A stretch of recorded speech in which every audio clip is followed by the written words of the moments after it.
वास्तू खूप मॅटर करतं. आपण कुठे राहतोय, कसे राहतोय, कुठल्या दिशेचं घर आहे. लोकांनाही अजूनही ते तसं वाटतं ना, की कोणतरी बाबागिरी आहे असं वाटतं आणि म्हणून लोक थोडंसं ह्याला महत्त्व देत नाही. मेडिकलमध्ये पण त्या ज्या 3 आहेत म्हणजे ॲलोपॅथी, आयुर्वेदिक आणि होमिओपॅथी.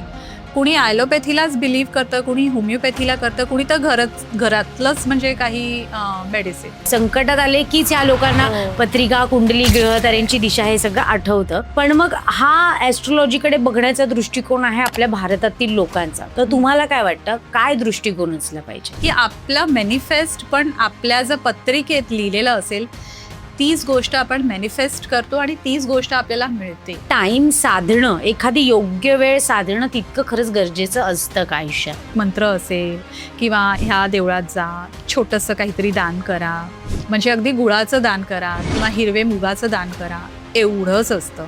माझा हॉस्पिटलायझेशन मध्ये खूप पैसा जातोय, की माझा फाईन मध्ये खूप पैसा जातोय, की माझं ना गाडीचंच नुकसान झालं, की मला इन्शुरन्सचेच पैसे नाही मिळाले, असं काही होत असेल तर तो पैसा जाणं किंवा तो नुकसान होणं हे मी मानू शकते. पण जर पैसा जातोय पण त्याबरोबर तो पैसा येतो पण आहे, मग चांगल्या गोष्टीसाठी जर खर्च होताय तर त्याचं वाईट मानून घेऊ नका.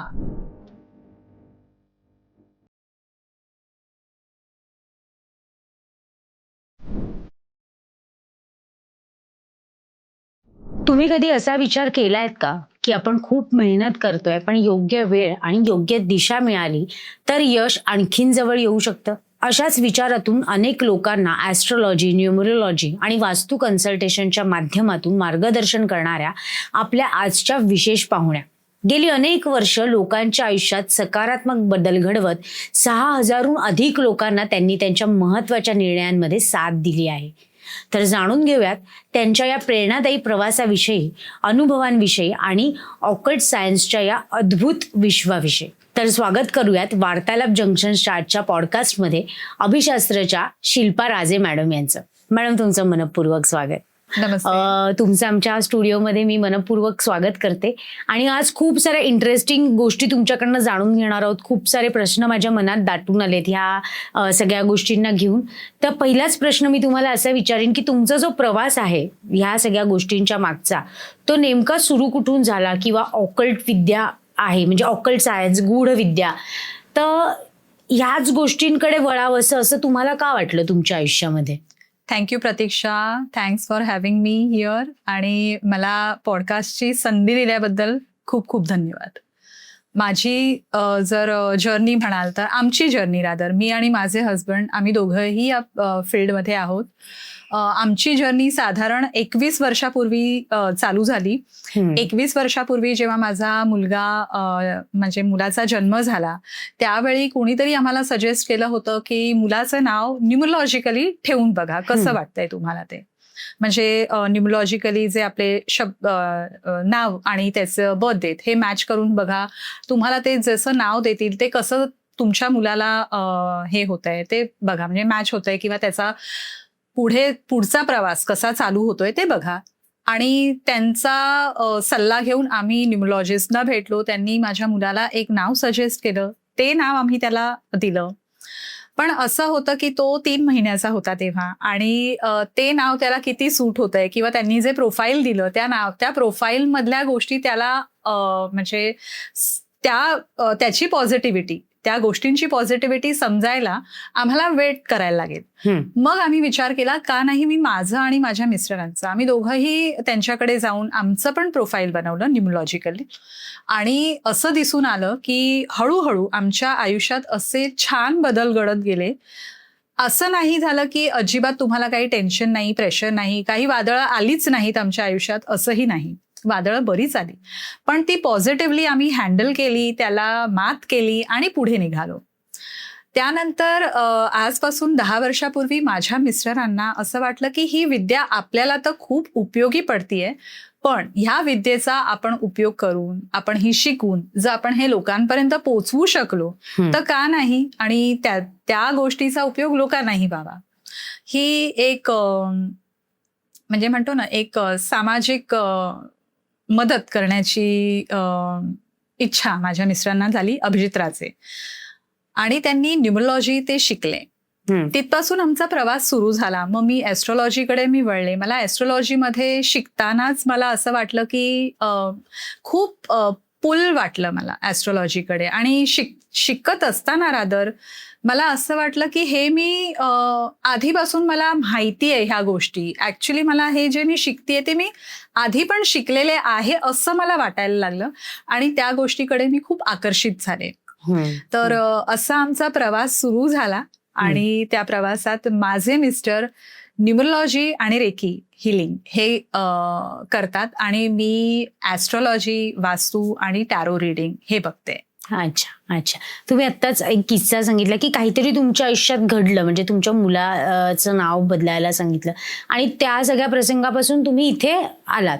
पण त्याच्या आधी कधी असं वाटलं होतं का की बाबा मी या क्षेत्राकडे वळीन, की आधी तुमचा आणि ह्या क्षेत्राचा काहीच संबंध नव्हता? 21 वर्षापूर्वी तर अजिबातच नव्हता. नाही, अजिबात नव्हता. पण त्यानंतर असं वाटायला लागलं, जे बदल घडत गेले.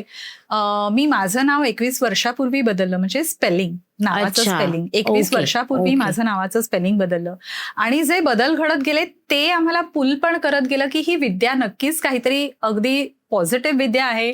जर त्याचा तुम्ही पॉझिटिव्हली आणि एक म्हणतो ना, एक त्याच्यावर विश्वास ठेवून जर ते आपण एक्सेप्ट करत गेलो तर नक्कीच या विद्येचा आपण खूप चांगला उपयोग करू शकतो. आणि तिथून पुल होत गेलो आम्ही त्या विद्येकडे, असं मी म्हणू शकते. पण त्याच्या आधी म्हणजे 21 वर्षापूर्वी नव्हतं तसं काही. पण जे आम्ही शिकलो आणि जे समजलं आम्हाला, त्यातून आम्ही जे लोकांना आजपर्यंत गाईड केलेलं आहे, त्या गायडन्सवरून आम्हाला कळतंय की येस, की खूपच छान आम्हालाही त्याचा अनुभव मिळालाय, आणि आम्ही लोकांनाही त्याचा खूप चांगला अनुभव देऊ शकलोय. Okay okay. ही जी गूढ विद्या आहे त्याच्याबद्दल ना आजही, म्हणजे आता आपण 2026 मध्ये आहोत, तेव्हा सुद्धा बऱ्याच गोष्टी चुकीच्या बोलल्या जातात. तर तेव्हा तर बऱ्याच गोष्टींची सामना करावे लागले असेल, बरीच आव्हानं आली असतील सुरुवातीला, तर त्याचा सामना कसा केला? तो एक स्ट्रगल कसा होता? म्हणजे मी ना आजही खूप लोकांना असं बोलताना बघते की जर ह्या विद्येमध्ये काही आहे तर हे स्वतः का म्हणजे प्रगत होत नाहीत, म्हणजे ह्यांची स्वतः का नाही हे पैशानी किंवा कधी कधी रिलेशनशिप्स पण म्हणजे बिघडलेले असतात, ह्यांच्या घरामध्ये स्वतः पण घरात बिघडलेले असतात, किंवा ह्यांच्या स्वतःकडे पण हे अंबानी नाही बनू शकत फॉर एक्झाम्पल. पण माझे ह्याच्यावर म्हणणं एकच आहे की तुमच्या पत्रिकेतलं म्हणजे तुमच्या पत्रिकेप्रमाणे तुम्हाला मिळणार आहे. माझ्या पत्रिकेप्रमाणे मी हे विद्या तुम्हाला देऊ शकते किंवा हे समजावून सांगू शकते. तुमचं नशीब मी घेऊ शकत नाही.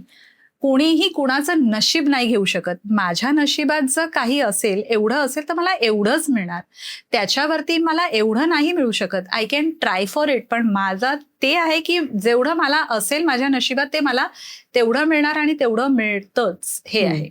पण हेच म्हणजे की तुमचं नशीब आहे त्या तुमच्या नशिबाप्रमाणे तुम्हाला मिळणारच, आणि ते मिळून राहतच. Yes yes.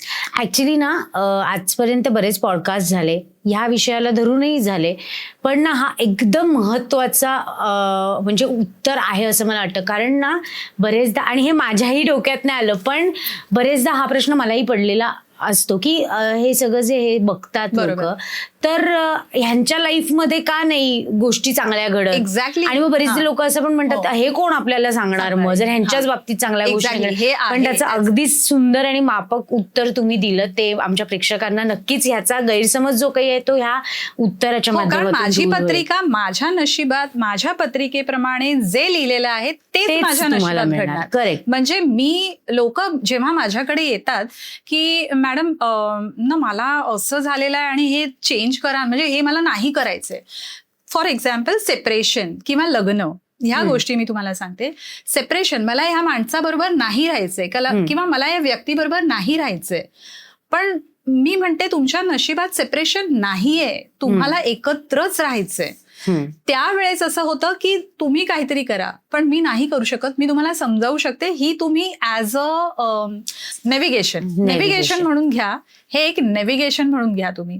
ह्याला तुम्ही एक रस्ता, जो वाट दाखवणारा जे नेव्हिगेशन आपल्याला तेच करतं ते समजा. ह्यात तुम्ही वरती जाऊन ग्रह तारे चेंज नाही करू शकत, तुमचं प्लेसमेंट चेंज नाही करू शकत.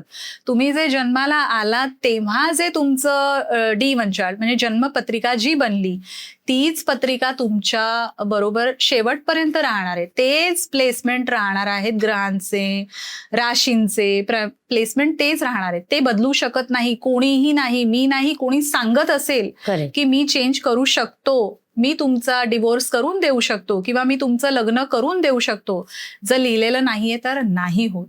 अच्छा. Same answer to your question की तुम्ही जर म्हणालात की अरे त्या पत्रिका बघतात किंवा तो पत्रिका बघतो तर तो अंबानी का नाही बनला, पण त्याच्या नशिबात अंबानी बनवणं असेल पण बनणं नसेल तर कसं बनेल. करेक्ट. एकदम एकदम सुंदर उत्तर तुम्ही दिलात. पुढचा प्रश्न तुम्हाला विचारीन. ऍस्ट्रोलॉजी, न्यूमरोलॉजी, वास्तू, टॅरट रीडिंग, रेकी हिलिंग या सर्वांमध्ये तुम्ही कशाशी जास्त निगडीत आहात? मी ॲज आय सेड मला ॲस्ट्रॉलॉजीकडेच खूप पुल आहे आणि मला खूप आवडतं.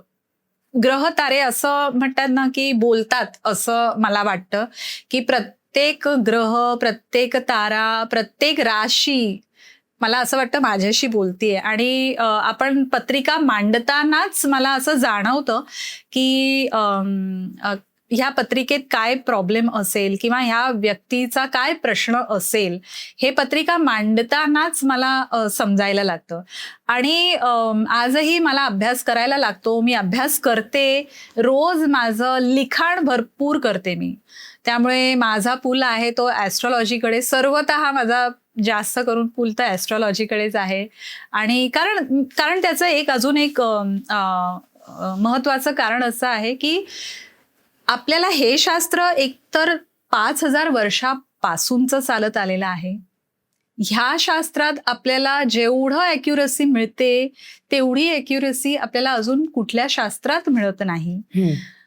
आपल्याला ती पत्रिका मांडतानाच म्हणजे बऱ्याच साऱ्या व्यक्तींचं मी सांगू तर ते माझ्याकडे यायच्या आधीच मी त्यांचं एक व्यक्तिमत्व मांडलेलं असतं की ही व्यक्ती अशी असेल, बोलताना अशी असेल, दिसायला कदाचित अशी असेल आणि हा प्रॉब्लेम त्यांच्या लाईफमध्ये आत्ता चालू असेल.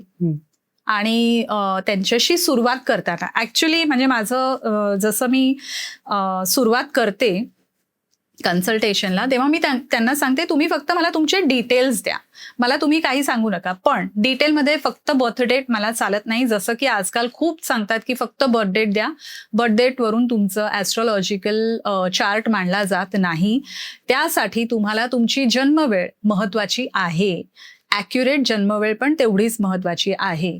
तुमची बर्थ डेट, तुमचा बर्थ टाइम, तुमचं नेम आणि तुमचं प्लेस ऑफ बर्थ या 4 गोष्टी मला तुम्ही द्या आणि त्यावरून तुमची पत्रिका मी मांडेन आणि स्टार्ट मीच करते की तुमचं हे प्रॉब्लेम चालू आहेत का, तुम्हाला आता ह्या गोष्टीची म्हणजे कधी तुमचा परदेश प्रवास किंवा तुमचं उच्च शिक्षण किंवा तुमचं लग्न किंवा बेबी ह्या गोष्टींचा तुम्ही विचार करताय का, किंवा आता तुम्ही माझ्याकडे जे कन्सल्टेशनसाठी आलायत तर त्या ह्या गोष्टी आहेत का, ह्यातल्या कुठल्या गोष्टी आहेत का, म्हणजे हीच गोष्ट आहे का किंवा ह्यातल्या गोष्टीला नाही, पण ती पत्रिका बघून येस तुमचा जॉबसाठी तुमचा प्रॉब्लेम आहे तर ह्यासाठी तुम्ही कन्सल्ट करायला आलेला आहात का. मग ते सांगतात हो म्हणून की ह्याच गोष्टीवरून आम्हाला तुम्हाला विचारायचंय की कसं राहील, काय राहील, कधी होईल, लग्न असेल तर ते किंवा सेपरेशन असेल तर ते किंवा नोकरी बदलायची असेल तर ते. अच्छा. मग पत्रिका मांडतानाच तुम्हाला बऱ्याच साऱ्या गोष्टी कळतात. त्यामुळे माझं पूल जास्त करून ॲस्ट्रॉलॉजीकडे आहे. खूप गोष्टी आपल्याला त्याच्यात कळतात. समोरचा व्यक्ती कारण आशेने येतो की आपल्याला काही गायडन्स मिळेल, त्यामुळे मला असं वाटतं की त्यांना ते परफेक्ट गायडन्स मिळालं पाहिजे. जर सेपरेशन नाहीये तर तुम्ही काउन्सिलिंग करून घ्या, that is the way. Me counselling करत नाही, पण तुम्ही काउन्सिलिंग तुमचं करून घ्या. जे काउन्सिलर असतात त्यांच्याकडून तुम्ही काउन्सिलिंग करून घ्या, कारण तुम्हाला ह्याच व्यक्तीबरोबर आयुष्य काढायचंय. तर ही गाईडलाईन मिळाली आहे तुम्हाला.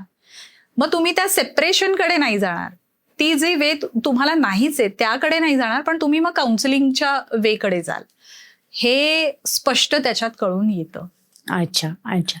आपण ना भारतात राहतो आणि भारत हा असा देश आहे की किती नाही म्हटलं किंवा किती पुढारलेली लोक असली तरी एक कष्ट करून झाल्यानंतर आणि सक्सेस मिळत नसेल तर प्रत्येकाच्या तोंडी असं येतच जरा कुंडली चेक करून बघायला हवी. बरोबर. कुठल्या काही ग्रहाला दोष लागलाय का, खरंय. तर अशा पद्धतीने काय म्हणजे तहान लागली की विहीर खोदायला जायचं, म्हणजे खरंय, हो. संकटात आले कीच या लोकांना हो. पत्रिका, कुंडली, ग्रहताऱ्यांची दिशा हे सगळं आठवतं. पण मग हा ऍस्ट्रोलॉजीकडे बघण्याचा दृष्टिकोन आहे आपल्या भारतातील लोकांचा, तर तुम्हाला काय वाटतं काय दृष्टिकोन असला पाहिजे? म्हणजे मला असं वाटतं की करून घ्यायला हरकत नाही. जर तुम्हाला प्रॉब्लेम नाहीये तर तुम्ही कुंडली म्हणजे आपण जसं म्हणतो ना की वर्षातून एकदा तुम्हाला बॉडी चेकअप केलं पाहिजे, तसं वर्षातून एकदा तुम्ही कुंडली चेकअप करा, म्हणजे करून घेऊ शकता. पण हे ना नाही येत तसं कोणी. म्हणजे खरंच माझ्याकडे आजपर्यंत आलेले 90% तरी त्यांना प्रॉब्लेम आल्यावरच ते येतात. But that is fine. म्हणजे कुणालाही ते आपण म्हणतो ना की ह्या बाबतीत तरी लोक अजून ते आहेत. हा, मेडिकली लोक जातात की वर्षातून एकदा मेडिकल चेकअप, पण हे अजून तेवढं प्रगत झालेलं नाहीये. लोकांना हे अजूनही ते तसं वाटतं ना की कोणतरी बाबागिरी आहे असं वाटतं, आणि म्हणून लोक थोडंसं ह्याला महत्व देत नाही. पण प्रत्येकाची आणि आपापली श्रद्धा आहे. मी तर म्हणेन मेडिकलच्या बाबतीत पण मी उलट म्हणेन की आपल्याला असं वाटतं, पण मेडिकलमध्ये पण त्या ज्या 3 आहेत म्हणजे ॲलोपॅथी, आयुर्वेदिक आणि होमिओपॅथी. कुणी ॲलोपॅथीलाच बिलीव्ह करतं, कुणी होमिओपॅथीला करतं, कुणी तर घरातलंच म्हणजे काही मेडिसिन हे करतं. सो प्रत्येकाची आपापली श्रद्धा आणि त्यांचं ते महत्व किती देत आहे त्याच्यावरती आहे. पण हे नक्कीच सांगू शकेन की तुम्हाला जर परफेक्ट गायडन्स मिळालं तर तुमचं जे, कारण आजकाल ना नोकरीच्या बाबतीत म्हणा किंवा फॉरेन ट्रॅव्हल म्हणा, म्हणजे फॉरेन सेटलमेंट ह्यासाठी पण बरेच लोक येतात की त्यांच्या ह्याच्यात नाहीये फॉरेन सेटलमेंट किंवा जाणं नाहीये, तरी ते खूप प्रयत्न करतात, खूप पैसा घालवतात की मग तेव्हा तुम्हाला जर गायडन्स मिळालं की तुम्ही जर गायडन्स घेतलं तर तुमचा ऍटलिस्ट तो पैसा वाचेल की तुम्ही जे विजासाठी किंवा तिथे PR साठी जे तुम्ही अप्लाय करणार आहात, करताय, त्याच्यात पैसा घालवतायत, तो कुठेतरी तुम्हाला थांबवायचा असेल तर तुम्ही कुंडलीचं म्हणजे सपोर्ट घेऊ शकता. म्हणजे तिथे तुम्ही ऍडवाइस घेऊ शकता की नक्कीच माझं तिथे राहणं आहे का, की मला कायमचं राहणं आहे का, फक्त जाऊन येणं आहे का, अजिबातच नाहीये. या गोष्टी तुम्हाला कुंडलीवरून स्पष्ट कळू शकतात. एक प्रामाणिकपणे प्रश्न विचारावा असं वाटतोय. आता तुम्ही जे म्हटलात ते ऐकल्यानंतर एखाद्या व्यक्तीच्या कुंडलीमध्ये योगच नाहीये परदेशात जाण्याचा, पण त्याची इच्छा तीव्र आहे, त्याच्यावरती जर तो व्यक्ती तुम्हाला असं म्हणतो की नाही मॅडम तुम्ही म्हणताय योग नाही पण मला जायचंय, त्यावर मला काहीतरी उपाय सांगा, तर असा उपाय असतो का? मी म्हणेन मॅनिफेस्ट करा. पण एक सांगू का, मॅनिफेस्ट ना मला बऱ्याच वेळा असं वाटतं किंवा अनुभव आलेला आहे की आपला मॅनिफेस्ट पण आपल्या जर पत्रिकेत लिहिलेलं असेल तीच गोष्ट आपण मॅनिफेस्ट करतो आणि तीच गोष्ट आपल्याला मिळते. अच्छा. मॅनिफेस्ट पण आपण त्याच गोष्टी करतो ज्या आपल्या पत्रिकेत लिहिलेल्या असतात आणि त्याच गोष्टी मग आपल्याला मिळतात. हे पण मी बरेच वेळा बघितलंय. तर मॅनिफेस्ट करू शकता किंवा मी त्यांना सांगते की बघा तुमच्या पत्रिकेत तर मला दिसत नाहीये तुमचा परदेश योग, परदेशात जाणं, परदेशात राहणं हे तुमचं दिसत नाही, पण तुम्ही मॅनिफेस्ट करा. त्याच्यातून तुम्हाला मिळालं तर नक्कीच मग तिथे ते म्हणतात ना युनिव्हर्सली तुम्ही ते पुल केलेलं आहे, तर येस डेफिनेटली. Okay okay. पण मग ते मॅनिफेस्टेशन पण स्ट्रॉंग मॅनिफेस्टेशन त्याच्यात पण विदाउट डाऊट तुम्ही केलं पाहिजे, आणि तर ते नक्कीच देव तुम्हाला किंवा युनिव्हर्स तुम्हाला द्यायला मदत करतं. Yes yes. पण की म्हणजे बोलतानाच आपल्याला जाणवतं की ह्याच्यामध्ये अंधश्रद्धा याच कुठेच नाहीये.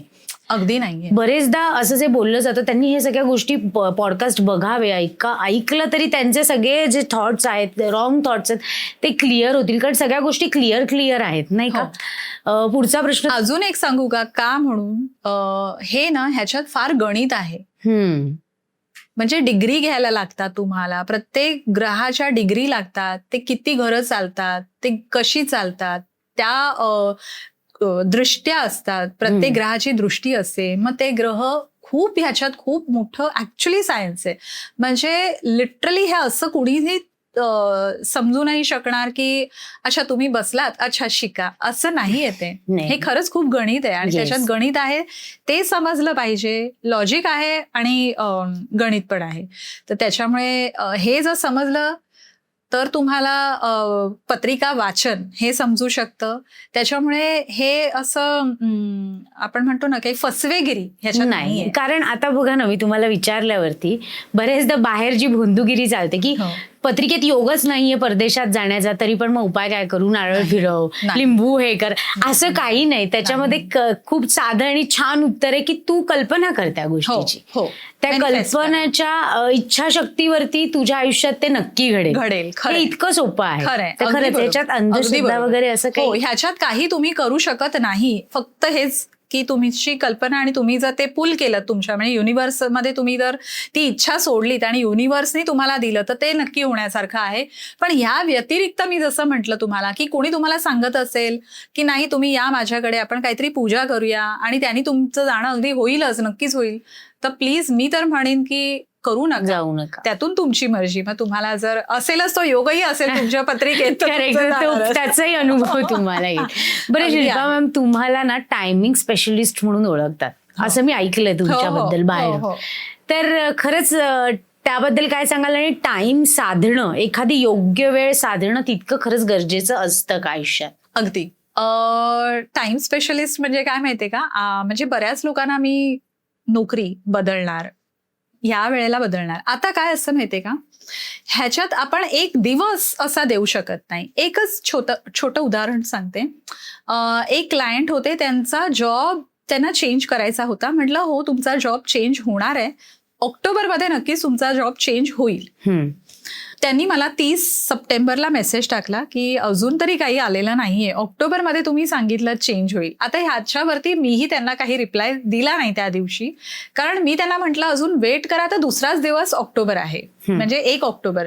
मी ऑक्टोबर म्हणजे 1 ऑक्टोबर टू 31 ऑक्टोबर वेट करायचं. पण ते पण कधी कधी त्यांना असं होतं आता ऑक्टोबर तर आला, अजून तरी काही ऑफर आलेली नाहीये, मग आता काय होणार आहे 10 दिवसात. असं 10 दिवसांनी लिटरली 10 ऑक्टोबरला त्यांचा मेसेज आला की शिल्पा मॅम मला जॉब मिळालाय आणि मला 5 दिवसात तिथे जॉईन करायचं आहे, 15 ऑक्टोबरला आय एम जॉईनिंग. म्हटलं वा. म्हणजे ते असं ना की तुम्हाला मी वेळ देईन, महिना देईन, कुठलं तुमचं काय म्हणजे काय प्रश्न आहे त्याप्रमाणे मी तुम्हाला तो एक पिरियड देते की ह्या वेळेत होईल. आणि म्हणजे बहुतेक होतं असं मी म्हणत नाही, 100% मी नाही सांगत, कारण मी देव नाही, हेही तुम्ही समजून चाला की होणार, नक्की होणार. त्याच्यावर श्रद्धा ठेवा, विश्वास ठेवा आणि ते नक्कीच होतंय. दुसरा एक प्रसंग सांगते मी तुम्हाला, घराबद्दल आहे. घर सेल करायचं होतं त्यांचं आणि त्यांनी मला मी त्यांना सांगितलेलं की एक काहीतरी, मी त्यांना एक छोटा उपाय दिला होता की हे करून बघा आणि होतंय का बघा. तर कारण मी होतंय का बघाच सांगते, कारण समजा म्हणजे कधी तुमची श्रद्धा नसेल त्या गोष्टीवर आणि तुम्ही नाही केलं तर त्यावेळेला ते होईलच असं नाही, म्हणून करून बघा. करून बघा म्हटलं त्यांना, आणि त्यांनी ते केलं नाही. त्यांचा मला फोन आला, बहुतेक 6 महिन्यांनी त्यांचा कॉल आला की अजून तरी ती जागा गेली नाहीये. म्हटलं ते तुम्ही केलं का जे मी तुम्हाला सांगितलं? नाही, ते आम्ही केलेलं नाहीये. म्हटलं मग तुम्ही कसं येता? छोटा उपाय, अगदी साधा सरळ उपाय मी त्यांना सांगितलेला करायला. त्या म्हणाल्या नाही ते केलेलं नाहीये. म्हटलं मग आधी ते कर, समजा नाही झालं मग आपण बघूया की काही वेगळं काही करायचंय का, की नाहीच आहे का. कारण मला दिसत होतं आहे, पण थोडंसं काही ब्लॉकेज असेल तर त्या छोट्याशा एका उपायाने तुम्ही करू शकता, जी की पूजा नाहीये, अगदी सरळ, अगदी साधा. मी करतही नाही कुठलाही पूजा ना, मी तुम्हाला कधी सांगते की काही करायला. तुमचं तुम्हाला करायचं असतं, तुम्ही तुमच्या घरातल्या सामानाबरोबरच तुम्हाला काय करायचं ते सगळे उपाय असतात माझ्याकडे. त्यांचा मी आजही तुम्हाला मेसेज दाखवू शकते. मला वाटतं 1 महिन्यातच त्यांनी मेसेज केला. त्यांनी पूजा केल्यावर 1 महिन्यात त्यांचं घर गेलं असं त्यांनी सांगितलं. 1 महिन्यातच घर गेलं आणि जे बेस्ट प्राइस त्यांना मिळाली हेही त्यांनी सांगितलं. आणि ह्याच म्हणजे घराचं पण मी एक 5-7 जणांना त्यांना जे उपाय दिले, ज्यांचं घर अडकलेलं आहे, विकायचं घर, त्यांना उपाय देऊन त्यांना ते फळलेलं पण आहे. म्हणजे वेळेवर पण गेलेलं आहे, चांगल्या प्राइसमध्ये पण गेलेलं आहे. तर पण ह्याच्यावर विश्वास ठेवून करायला पाहिजे. आणि फक्त ना मला एक गोष्ट अजून सांगायची आहे, मी जे काही रेमेडीज देते ना, खरंच म्हणजे असतातही रेमेडीज माझ्या, नाही असं नाही, पण अगदी छोट्या, म्हणजे एक मंत्र असेल किंवा ह्या देवळात जा, छोटंसं काहीतरी दान करा, म्हणजे अगदी गुळाचं दान करा किंवा हिरवे मुगाचं दान करा, एवढंच असतं. पण हे तुम्ही श्रद्धेने केलंत ना, तर त्याचं फळ तुम्हाला नक्की मिळेल. त्यांनी आधी केले नाहीत, पण मला कॉल करून जेव्हा मी त्यांना सांगितलं, नाही ते करून बघा तुम्ही, होण्यासारखंच आहे हे मला माहिती असतं, पण मला त्यांना ते होप्स असे द्यायचे नसतात, 100% होप्स द्यायचे नसतात. पण म्हणून मी त्यांना परत सांगितलं, ते करा, करून बघा. तुमच्याकडे बरेच लोक येतात, बरेच जण तुम्हाला भेटतात त्यांचे प्रश्न घेऊन, पण असा कोणता एक प्रश्न आहे जो सर्वाधिक लोकांकडनं येतो, ही समस्या सगळी लोक घेऊन तुमच्याकडे येतात, अशी कोणती एक गोष्ट, एक प्रश्न? पैसा येतोय भरपूर, पण टिकत नाही. ह्याचं समोर उदाहरण आहे तुमच्या? पैसा भरपूर येतोय, खूप येतोय, म्हणजे त्याला काहीच हे नाहीये, पण तो टिकत नाही. हा खूप मोठा हे आहे.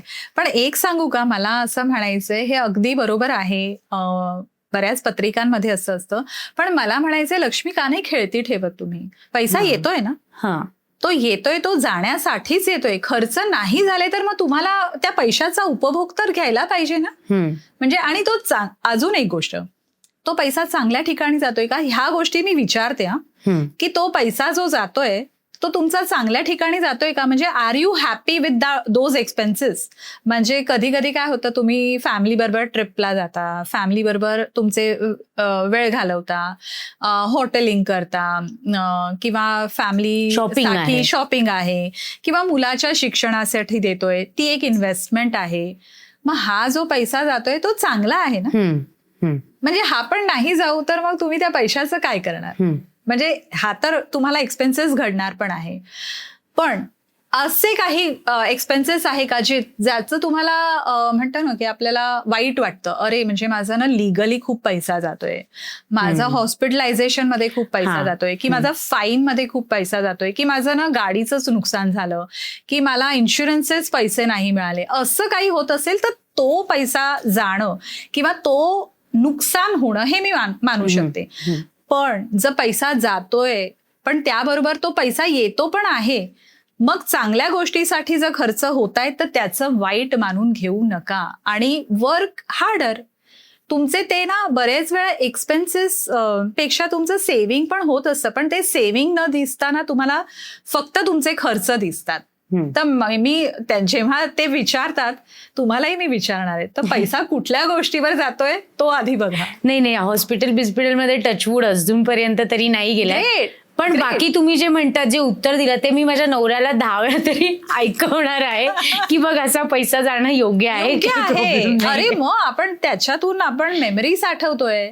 आणि अजून एक गोष्ट, जर तुमचं 12वं स्थान स्ट्रॉंग आहे आणि त्याच्यात पण ऍट द सेम टाइम तिथे जर बसलेले ग्रह एक्सपेन्सेस करवतायत, कारण 12वं घर जे आहे आपल्या पत्रिकेतलं ते एक्सपेन्सेस हाऊस आहे, तर ते एक्सपेन्सेस आणि लॉसेस हे दोन्ही हाऊस आहेत.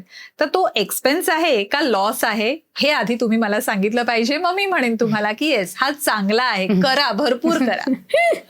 नक्कीच. या विद्येच्या मार्फत तुम्ही अनेकांच्या आयुष्याला आकार देण्याचं काम केलं, अजूनही करताय. तर तुमच्या या विद्येमुळे एखाद्याच्या आयुष्यात घडलेला सकारात्मक परिणाम किंवा योग्य वेळी दिलेल्या योग्य निर्णयामुळे एक छान परिणाम घडला, असं एखादं उदाहरण आहे का? एक क्लायंट आलेल्या, त्यांना म्हणजे सेपरेशनसाठीच त्या बघत होत्या. सेपरेशन नव्हतं खरं तर, त्यांच्या पत्रिकेत लिहिलं होतं की अजिबात सेपरेशन नाहीये. तर मी त्यांना म्हटलं की नाही, सेपरेशन अजिबात नाहीये, पण त्या 5 वर्ष वेगळ्या राहत होत्या त्यांच्या मिस्टरांपासून. मी त्यांना सांगितलं अजिबात नाहीये, काही 6 महिन्यातच तुमचे मिस्टर येतील, म्हणजे तुमचं बोलणं होईल. आता ते येतील का तुम्ही याल हे दिसू शकत नाही, एवढं नाही, पण येस तुमचं बोलणं होईल आणि तुम्ही बरोबर राहाल, एकत्र राहाल. आजपासून 6 महिन्यांनी 7 महिन्यांनी त्यांना मी सांगितलं होतं की तुम्ही एकत्र राहाल. त्या म्हणाल्या नाही 5 वर्ष झालीत आम्ही बोललोच नाही एकमेकांशी. म्हणजे आम्ही फक्त जेव्हा असं काही विचार येतो की मला सेपरेट व्हायचंय किंवा त्यांना सेपरेट व्हायचंय तेव्हा आमचा मेसेज होतात, अदरवाईज आमचं काहीच बोलणं नाहीये. पण म्हटलं yes I agree, but legally separation पण झालेलं नाहीये ना अजून, तर नाही. आणि 1 वर्षांनी, साधारण 1 वर्षांनी माझ्याकडे एक व्यक्ती आले. ते म्हणाले की मी हिचा भाऊ. म्हटलं अच्छा, त्यांचं काय झालं? त्या गेल्या आपल्या घरी. हा म्हणजे मिस्टरांकडे गेला. आता ते बरोबर एकत्र राहत आहेत आणि तुम्ही जे सांगितलं होतं की नाही होणार सेपरेशन, त्याच्यावर ती पण ऍडमंट होती की नाही, ह्या काहीतरी असंच सांगतायत, सेपरेशन तर होणारच. 5 वर्ष आम्ही बोललेलो नाही होत, एकत्र नाही होत, तर असं अचानक 6 महिन्यात काय घडणार आहे? पण जेव्हा पत्रिकेत लिहिलेलं असेल की या वेळेला तुम्ही एकत्र येणार आहात, पत्रिका कधीच खोटं बोलत नाही, त्यामुळे ते तसं घडतंच. आणि मग म्हणजे तिच्या भावानी मग कन्सल्टेशन त्यांचं चालू केलं. तर हा एक प्रसंग अगदी मला खूप छान आठवतो की म्हणजे जर तुमच्या पत्रिकेत लिहिलेलं आहे की नाही आहे सेपरेशन, तर नाहीच होणार. ते म्हणजे त्यांना तो एक मार्ग दाखवला मी की तुम्ही उगाचच म्हणजे वकिलाकडे किंवा त्या दृष्टीने विचार करू नका, तिथे पैसा घालवू नका. त्याऐवजी तुम्ही एकत्र येण्याचा प्रयत्न करा, कारण घरात तुम्ही एकत्र राहणार आहात. त्यामुळे ते एक मला असं हे होतंय की समाधान आहे, समाधान आहे. हो हो हो. आणि ना आणखीन एक असं बघते मी समाजामध्ये की वास्तू ह्या गोष्टीला घेऊन ना बरेच लोक कॉन्शियस असतात, बरेच प्रश्न असतात. त्याबद्दल काय सांगाल तुम्ही लोकांना? येस, वास्तू खूप मॅटर करतं. आपण कुठे राहतोय, कसे राहतोय, कुठल्या दिशेचं घर आहे. मेन तर मला ना वास्तूमध्ये जर मला विचाराल तुम्ही की मी बेसिकली काय बघते, म्हणजे मला नॉर्थ ईस्टचं टॉयलेट हे ते खरंच अजिबात मी त्याला महत्व देत नाही. पण तुमचं ब्रह्मस्थान, तुमच्या घरातलं ब्रह्मस्थान तुम्ही कसं आहे, ते किती पॉझिटिव्ह आहे, ते कुठे आहे, त्याच्यावर खूप तुमचं घराची एनर्जी डिपेंड आहे. ब्रह्मस्थान म्हणजे तुमच्या वास्तूचं मिड पॉइंट. जसं आपलं शरीर आहे तशीच आपली वास्तू आहे. आपल्या शरीरात पण आपण जेव्हा ऑक्सिजन घेतो, सेम आपल्या घरात जेव्हा पैसा खेळता राहतो, सेम आहे ना, तिथे पण येणं जाणं राहिलं पाहिजे, इथे पण येणं जाणं राहिलं पाहिजे. सेम आपला जो नेव्हल एरिया असतो, म्हणजे आपला गट एरिया असतो, तो आपला ब्रह्मस्थान आहे ना आपल्या शरीराचा. बरोबर. तो जेवढा क्लिअर असेल तेवढं तुमचं शरीर क्लिअर. म्हणजे तुमचं आपण म्हणतो ना 90% of your health is depend on your गट. करेक्ट. तुमचं गट हेल्थ किती क्लिअर आहे, किती स्ट्रॉंग आहे. आपण जी आता फास्टिंग करतो, आपण इंटरमिडिएट फास्टिंग, ते कशासाठी करतो? आपलं गट क्लिअर करायला, ते गट हेल्दी ठेवायला.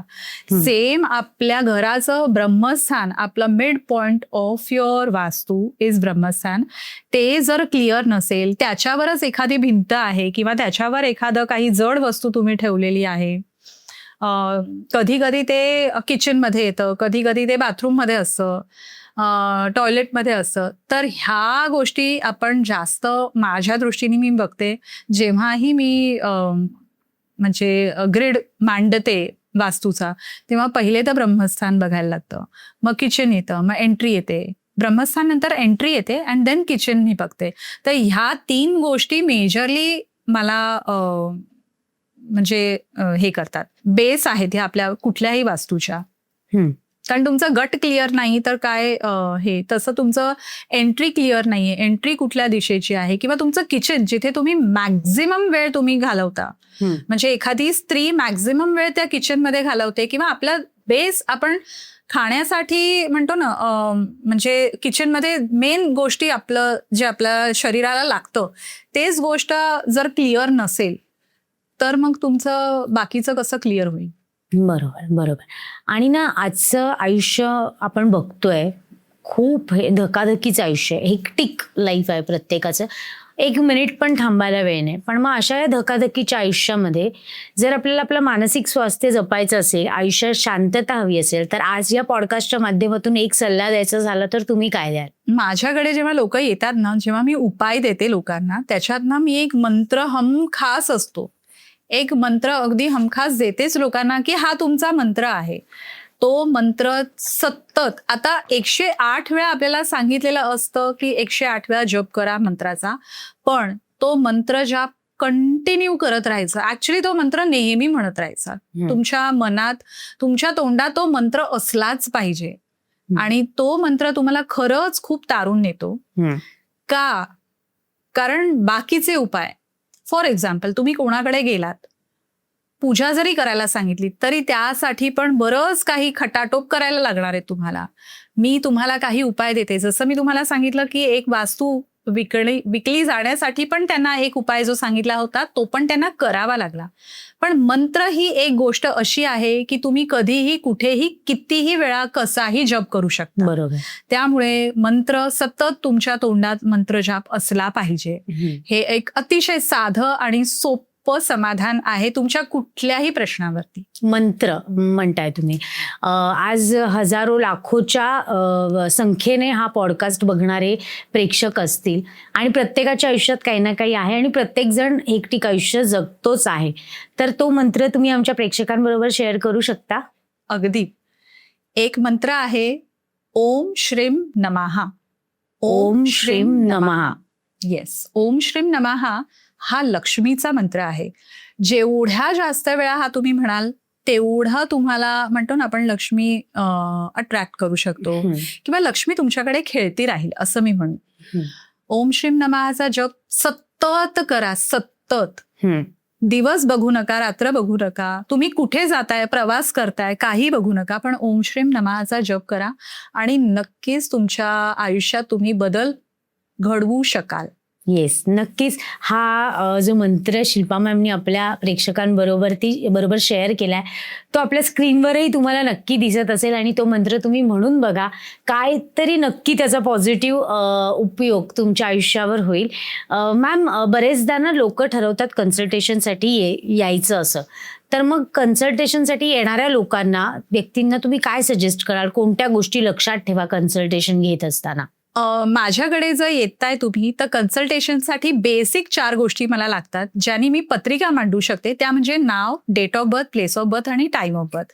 या बेसिक गोष्टी आहेत ज्या मला लागणार. तुमचं कन्सल्टेशन हे कॉन्फिडेन्शियल राहील, कुणालाही कळणार नाही. म्हणजे तुमच्या पत्रिकेची माहिती फक्त तुम्हाला देण्यात येईल. तुमचा भाऊ, बहीण किंवा तुमचा अजून कोणी नातेवाईक आले त्यांना मी तुमचं कन्सल्टेशन देऊ शकत नाही, तुमच्याबद्दल सांगू शकत नाही. तर हे खूप कॉन्फिडेन्शियल असतं. प्लस कुणी विचारलं मला की तुमचे कोण क्लायंट्स आहेत, तर माझ्याकडून ते कधीही ते निघत नाही. माझे क्लायंट कोण आहेत हे कुणालाही माहिती नाहीये. तर त्यामुळे रेस्ट एश्युअर तुमची माहिती फक्त माझ्याकडे असणार आहे. तुम्ही आणि मी भेटलोय हे कुणालाही कळणार नाही. त्यामुळे तुम्ही बिंदास माझ्याकडे येऊ शकता कन्सल्टेशनसाठी. ओके.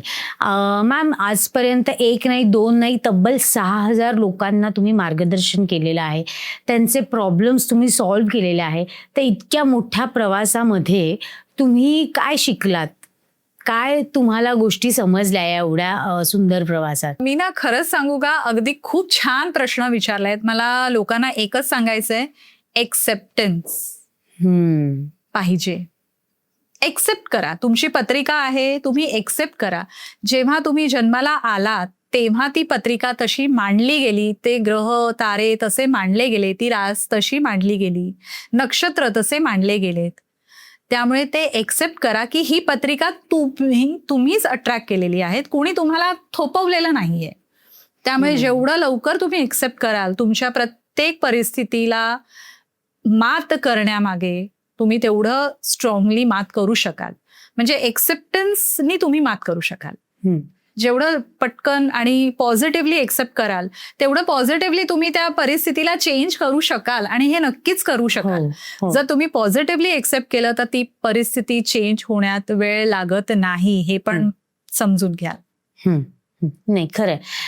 मॅम, अभिशास्त्राची स्थापना तुम्ही केली, बरोबर? पुढच्या 5 वर्षात अभिशास्त्राला तुम्ही कुठे पाहताय? तुमचं विजन काय आहे त्यामागचं? आतापर्यंत जेवढ्या लोकांना मी मार्गदर्शन केलं, 6000 प्लस पत्रिका मी बघितलेल्या आहेत, तेवढ्या लोकांना मार्गदर्शन केलेलं आहे आणि असंच मी करत राहावं हीच माझी देवाच्या चरणी इच्छा आहे. आणि विनंती आहे की मला असंच पाठिंबा देत राहावा देवानी, युनिव्हर्सनी, आणि मी लोकांना तसंच मार्गदर्शन करत राहावं. मला खूप आनंद होतो एखादा व्यक्ती जेव्हा कन्सल्ट करतात आणि त्यांच्या आयुष्यात काही पॉझिटिव्ह बदल घडतात आणि त्यांचा मेसेज येतो. हाच मला म्हणता ना त्यांचा फीडबॅक वाचून जो आनंद होतो तो कुठल्याच गोष्टीमध्ये नाहीये. नाही, खरंच आपल्यासारखे लोक, म्हणजे आता मी कलाकार आहे, तुम्ही ह्या गोष्टीमध्ये पारंगत आहात. अरे. जेव्हा जी पोचपावती आपल्यापर्यंत अगदी पोहोचते ना, त्याच्यापेक्षा समाधानकारक क्षण मला वाटत नाही नाहीये, कोणता कुठलाच असतो. नाही. आणि या पॉडकास्टच्या माध्यमातून आम्ही त्या ईश्वराचरणी, युनिव्हर्सकडे हीच प्रार्थना करू की असे क्षण तुमच्या आयुष्यात, अशा पोचपावत्या तुमच्या आयुष्यात खूप साऱ्या येऊ देत आणि खूप सारं खूप चांगलं धन्यवाद. काम तुमच्याकडनं घडू देत. आज पॉडकास्ट बघणाऱ्या प्रेक्षकांनी आजच्या पॉडकास्टमधनं किंवा तुमच्याकडनं जर एखादी गोष्ट घ्यायची ठरवली तर ती त्यांनी काय घ्यावी?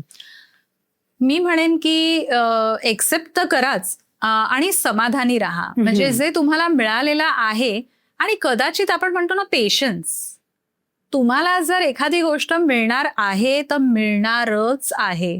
काहीही झालं तरी ती गोष्ट तुमच्याकडून कुठेच जाणार नाहीये.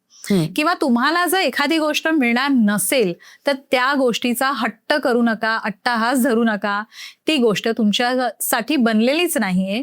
ह्या गोष्टीचा विचार करा आणि पुढचा प्रवास कसा करायचा आहे, मला काय आयुष्यात अजून काय छान गोष्टी करायच्या आहे, ह्याकडे तुम्ही लक्ष द्या. येस, नक्कीच तुमचा हा संदेश आमच्या प्रेक्षकांपर्यंत आम्ही पोहोचवणार आहोत. पॉडकास्ट सुरू झाला, अनेक इंटरेस्टिंग गोष्टी तुमच्याकडनं जाणून घ्यायला मिळाल्या, पण प्रत्येक गोष्टीला वेळेचं बंधन असतं आणि आजच्या पॉडकास्टच्या शेवटापर्यंत आपण आलेलो आहोत. पण हा माझ्या मते तरी स्वल्पविराम आहे, पूर्णविराम नाही. अशा अनेक इंटरेस्टिंग पॉडकास्ट घेऊन आपण आपल्या या वार्तालापच्या प्रेक्षकांना नेहमी भेटत राहणार आहोत.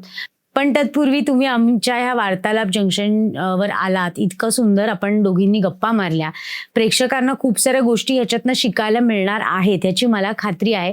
तर असे अनेक पॉडकास्ट आपण या माध्यमातून प्रेक्षकांच्या समोर घेऊन येऊयात अशी विनंती मी तुम्हाला करीन. आणि मला माहिती आहे की तुम्ही सुद्धा नक्की या विनंतीला मान द्याल आणि इथे याल. तोपर्यंत येस नक्की मॅडम, तोपर्यंत तुमची मी रजा घेणार आहे आणि आपण पुढच्या भागात नक्कीच भेटूयात with Shilpa ma'am. Thank you so much ma'am, तुम्ही इथे आलात. Thank you so much. प्रेक्षक हो, आयुष्याच्या प्रवासात कधी रस्ते स्पष्ट दिसतात तर कधीतरी धुकं दाटलेलं असतं. अशा वेळी कोणीतरी दिशा दाखवणारं भेटलं की पुढचं पाऊल टाकणं थोडं सोपं होतं, नाही का? आजचा संवादही असाच होता. योग्य वेळ, योग्य निर्णय आणि आयुष्याकडे पाहण्याचा एक वेगळा दृष्टिकोन, याविषयी आपण अनेक गोष्टी जाणून घेतल्या. शिल्पा राजे मॅडम आणि त्यांचा प्रवास, त्यांचे अनुभव, त्यांचे विचार त्यांनी आपल्याबरोबर ह्या पॉडकास्टमध्ये शेअर केले आणि त्या सुंदर विचारांचा तुम्हा सगळ्यांना उपयोग होणार आहे याची आम्हाला खात्री आहे. पुन्हा भेटूया अशाच एका नव्या व्यक्तिमत्वासह आणि त्यांच्या अनुभवांसह. तोपर्यंत स्वतःची काळजी घ्या आणि वार्तालाप जंक्शनवर आमच्यावर असंच प्रेम करा. धन्यवाद.